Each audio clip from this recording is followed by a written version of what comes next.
উপায়ুক্ত কাৰ্যালয়ৰ সন্মুখত ট্ৰাইবেল সংঘৰ উদ্যোগত আৰু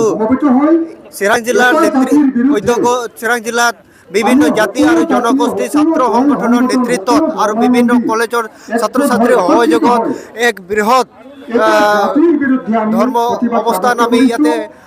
ৰূপায়ণ কৰিছোঁ। আৰু সেইখিনিতে হুদা চতাল ছাত্ৰ সন্থাৰ পৰা এটাই চৰকাৰৰ ওচৰত দাবী জনাইছোঁ যে আমাৰ উঠি অহা ছাত্ৰ ছাত্ৰীসকলৰ জীৱন আৰু নিৰাপত্তা নিশ্চিত কৰিব লাগিব। নহ'লে আমাৰ যি উঠি অহা ল'ৰা ছোৱালী আৰু আমাৰ ভাই ভনীসকলক জীৱনলৈ এতিয়া যি ভাবুকি আহিছে, এই ভাবুকি বিৰুদ্ধে যে ৰিপিছ হৈ আছে আৰু এই ৰিপিছ যে চিৰাং জিলাত দিনে দিনে তেনেকুৱা বৃদ্ধি হৈ আছে, তাৰ কাৰণে এটাই এক্সাম্পল হ'ব লাগে, জিলা প্ৰশাসনে এটাই কাম কৰিব লাগে, এই কালপিতক অতি ফাষ্ট ট্ৰেকৰ জৰিয়তে অতি সোনকালে তেখেতক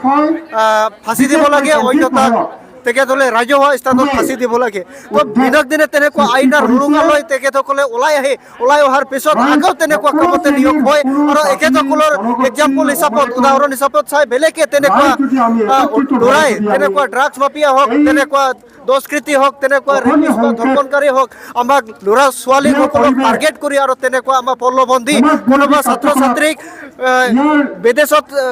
কাম কৰিবলৈ তেখেতসকলে পলাই লৈ যায়, কোনোবা তাতে হত্যা কৰি দিয়ে, কোনোবা তাতে ধৰ্ষণ কৰি দিয়ে আৰু তাতে বিক্ৰী কৰি দিয়ে। এইবিলাক কাম অতি শীঘ্ৰে বন্ধ কৰিব লাগে আৰু জিলা প্ৰশাসনক ইয়াৰ ওপৰত বিহিত ব্যৱস্থা গ্ৰহণ কৰিব লাগে। আৰু চিৰাং জিলাত বিভিন্ন জাতীয় সংগঠন দল সংগঠনৰ এতিয়া ঐক্যবদ্ধ হৈ সজাগ আৰু সচেতন হৈছে যে ইয়াৰ বিৰুদ্ধে সদায় মাত মাতি যাব আৰু থিয় হৈ যাব। তো আমি এইখিনি সময়ত যে জিলা প্ৰশাসন আৰু আমাৰ অভিভাৱকসকলক আমি অনুৰোধ কৰিছোঁ যে আমাৰ ল'ৰা ছোৱালী আৰু যে তেখেতসকলৰ অতি নজৰ ৰাখিব লাগে, নহ'লে আমাৰ ল'ৰা ছোৱালী এতিয়া সৰু সুৰা সময়ত এতিয়া মোবাইল আমি ইউজ কৰি আছে আৰু মোবাইলতে কোনোবা